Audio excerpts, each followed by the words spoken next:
Hey everybody, Patty and Andrew here with REH CPA, and today we want to talk about 1031 exchanges. We get asked a lot about how to not pay taxes on selling a rental property, or at least minimizing those taxes. So 1031 exchanges is one way to help navigate around avoiding some tax implications, some immediate tax implications. So I'm here with Patty today, and she's going to go over 1031 exchanges with us. Sure. So a 1031 exchange is an extremely valuable tool with somebody who's a real estate investor.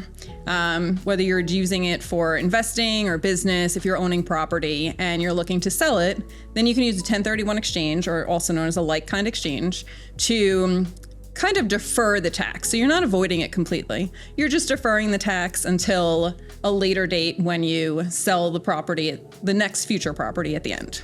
So like kind of exchange, are there rules on what kind of property you trade them in for? Sure. So the IRS says like kind. So really just meaning investment purposes or business purposes. So it's pretty liberal, I feel like. Yeah. What you can do is use a property that is maybe a rental property, and you can like kind exchange that for another property that might be commercial. You could even do it for raw land if you wanted to. Gotcha. So I know there are a lot of rules around like kind exchanges. What's the time frames that clients need to be aware of? So what you're going to want to pay attention to is that the first time frame is 45 days from the sale of your original property. So you have 45 days to choose new properties that you're looking to invest in.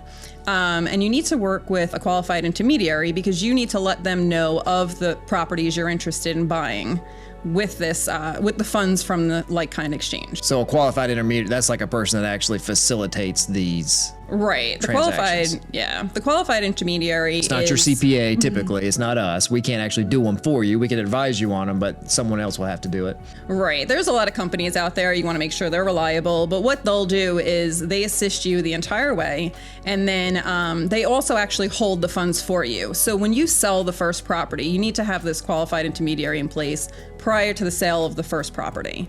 Otherwise, you won't meet the criteria for it.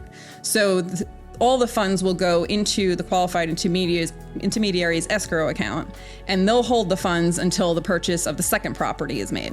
So not only is there a 45-day rule, but there's also a 180-day rule?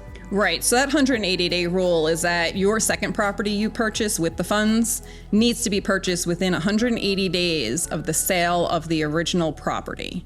So if you don't meet that 180 days, again, this will disqualify you and you won't be able to defer any gains, and you're going to have to pay tax on it all. Gotcha. So it sounds like they're pretty complicated, but at a high level, it's a great way to defer paying taxes on the sale of your real estate.